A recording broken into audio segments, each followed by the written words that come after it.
Сборная Казахстана по водным видам спорта вернулась на родину с громкой победой с чемпионата Азии, который проходит в индийском Ахмедабаде.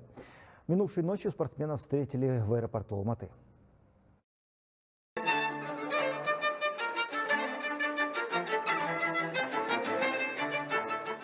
На чемпионате Азии по водным видам спорта в индийском Ахмедабаде казахстанские спортсмены завоевали 10 медалей по плаванию на разных дистанциях и 11 медалей по артистическому плаванию, став лучшими в этом виде спорта. В общем зачете среди 29 стран-участниц сборная Казахстана заняла второе место, уступив лишь сборной Китая. Спортсмены отмечают, что к соревнованиям готовились основательно.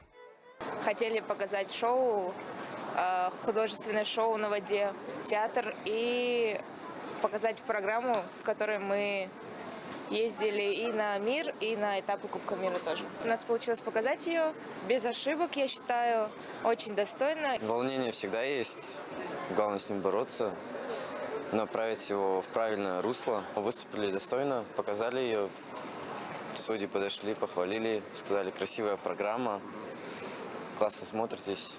Тренер сборной Наталья Ткаченко отмечает, что к чемпионату команда готовилась основательно. Она подчеркнула, что спортсмены справились с поставленными задачами и показали характер, сплоченность и профессионализм, добившись выдающегося результата. У нас были задачи обязательно выиграть.